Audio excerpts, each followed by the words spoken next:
रोकर के बोली मेरे लाल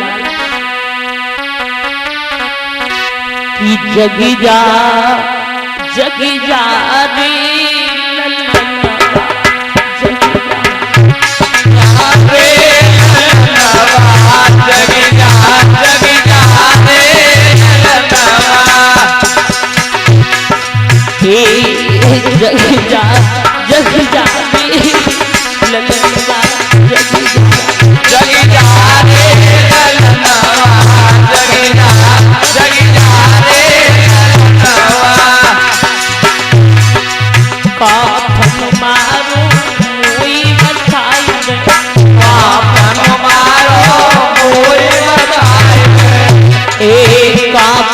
मारो नीक बताई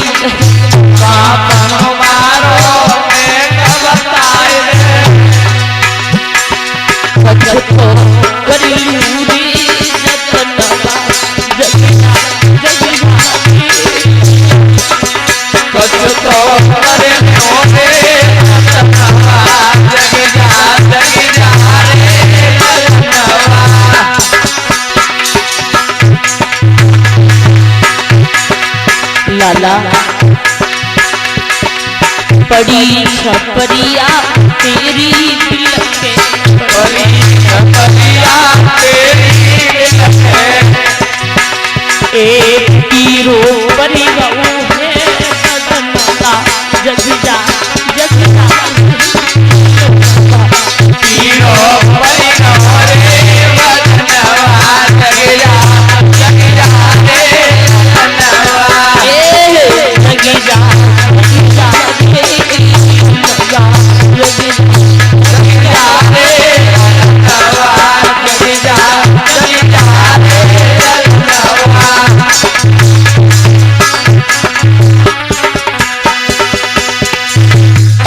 आज माली ने कही मैया तू पागल है गई है, जाए की लाश को तहा संस्कार कर। जहां माताओं चार कंधे लगते हैं रानी तारा अकेली लेकर के चली। देखिए समय महाराज देखा धू की आवाज आ रही है, चिताएं जल रही हैं। रानी ने चिता को बनाओ, तब तक आवाज आई कौन है? शायद नियम नहीं पता यहाँ का, बिना कर दिए हुए लाश जल नहीं सकती है। रानी ने महाराज की आवाज को पहचान लियो। महाराज आप? राजा बोले हाँ। रानी तू यहाँ क्या करने आई है? इशारों की जो लाला की तरफ। महाराज जैसे लाला की तरफ इशारों कियो, सुर राजा के छक्का छूट गए। जवाब दो रानी इसमें क्या है? उसी समय सोई रानी तारानी मुख से और तीनों कफन हटाई।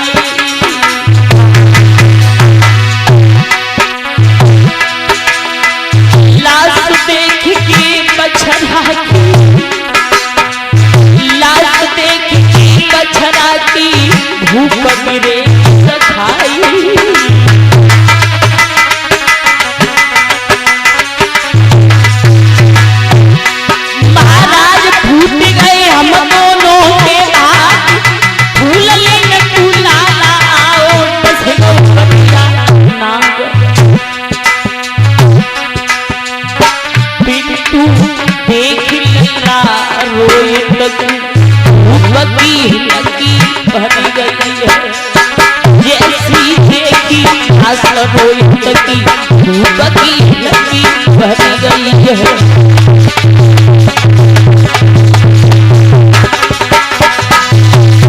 आज राजा थोड़ी देर महाराज बेहोश हो गए। रानी बोली महाराज उठो, बेटा की लाश का दाह संस्कार कर दो। 12 शतवादी राजा हरिश्चंद्र खड़ा हो गया। क्या कह रही है? हंस करके बोला, क्या बोला? इसका दाह संस्कार कर दो। हाँ जवाब दिया, ऐसे लाश जल नहीं सकती है, पहले कर चाहिए और कर नहीं तो कर के रूप में कोई मुझे कपड़ा दो। रानी बोली वाह महाराज, ये तुम्हारा बेटा है लेकिन कैसी बातें कर रहे हो? राजा हरिश्चंद्र दांती को पीस करके जवाब दिया, क्या कह रही है? मेरा बेटा है? अरे कोई किसी का नहीं है संसार में। रानी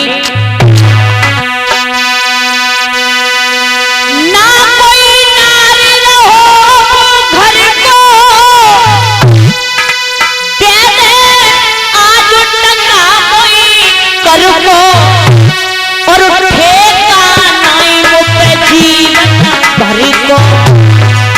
सारी जिंदगी का ठेका नहीं, ठेका नहीं मुझे जीवन भर को। माने ना समझाने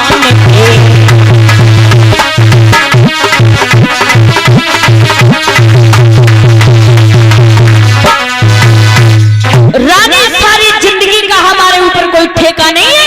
मैंने ठेका नहीं ले लिया इस बच्चे का। जवाब दिया महाराज तुम्हारा बेटा ये तुम्हारा आंख खोल करके देखो ये रोहित है। रानी ने जवाब दिया जैसे ही राजा बोले अच्छा मैंने कह दिया ना कि मेरा कोई नहीं है, ना तो तू है ना तो ये बेटा है, मेरा कोई नहीं है। रानी रोने लगी। राजा बोले खबरदार जो एक भी आंसू यहाँ गिराया तूने, आंसू ज्यादा मती बहाओ और अपना जल्दी लला उठा और मुखड़ा फेरो पीठी दिखाओ। चली जाओ मुखड़ा फेरो पीठी दिखाओ। माने ना समझाने के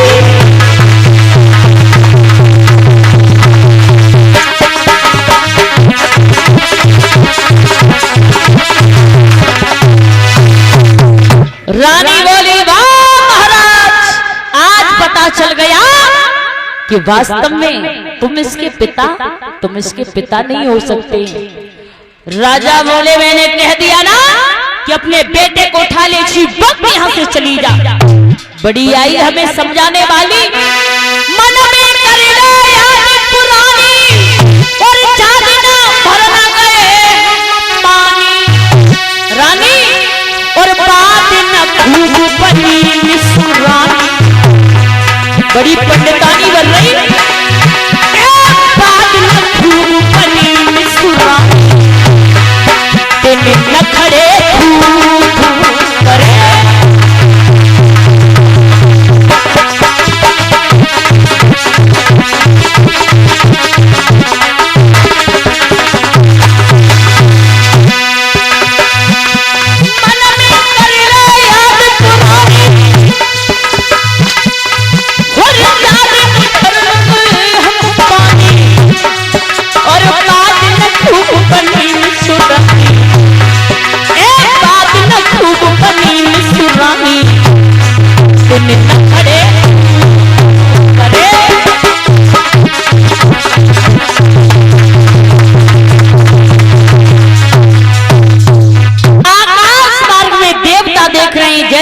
कर रहे हैं। राजा और रानी में बड़ी लड़ाई हो रही है। महाराज धर्म के पीछे सत्य के पीछे। आवाज आई आकाश मार्ग से रानी रोने का समय नहीं है, रो नहीं।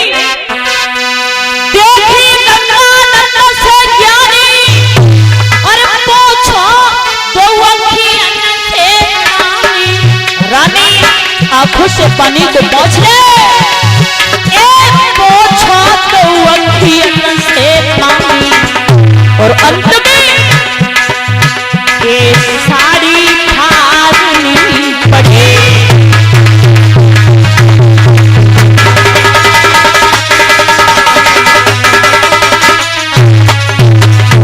अरे भैया जवाब दिया है रानी ने महाराज।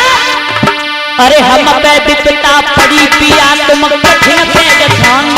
पिया तुम कठिन पे जठानी। नजर पखारी लला जी प्यारो लासानी।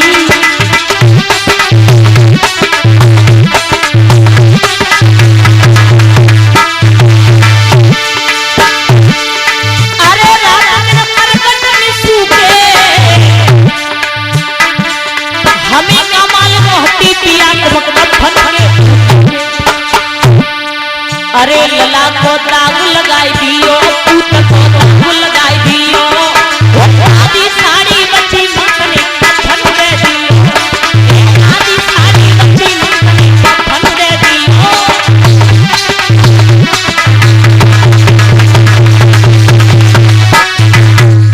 जो आधी साड़ी बची थी वो महाराज कर के रूप में फेंक दी। दादा भाग कर के आई। या तो दुख में माता भूख सताती है, दुख में नींद लगती है। रानी सो गई। विश्वामित्र को चैन नहीं पड़ा। छोटे छोटे बच्चों की चोरी की, उन्हें मार दिया, थोड़ा सा रक्त लिया, मुंह से लगा दिया, आवाज लगा दी, डाहिन आई है, छोटे छोटे बच्चों को खा जाती है। कालू मेहतर से कहा जाओ जाकर के डायन को खत्म कर दो।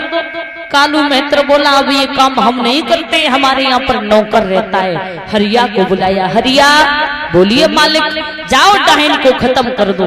राजा हरिश्चंद्र पहुंचे हैं, हाथ में तलवार को लिया।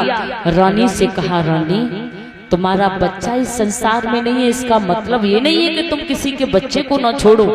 रानी बोली महाराज सच्चाई तो ये है कि मैंने कभी किसी के बच्चे को नहीं मारा और मैं भी जीना नहीं चाहती हूँ। उठाइए तलवार, मुझे मारिए। राजा हरिश्चंद्र ने तलवार का खेचा मारना चाहते हैं। विश्वामित्र ने कलाई को पकड़ लिया। ठहर जाइए राजन, क्या कर रही हो? बोले तुम फिर आ गए, अब क्या बचा है? हमने तुम्हारी परीक्षा ली, परीक्षा में पास हो गए। ऐसी परीक्षा ली जो हमारा बेटा ही चला गया। बेटे को आवाज लगाओ। आवाज लगाई, खेलता हुआ रोहित नजर आया। पुण्य राजपाट सब कुछ मिल गया। महाराज छोटी सी उम्र में रोहित को राजा बनायो और राजा हरिश्चंद्र रानी तारा भगवान का भजन करने के लिए चले गए। बोली गोविंद भगवान की। इन्हीं शब्दों के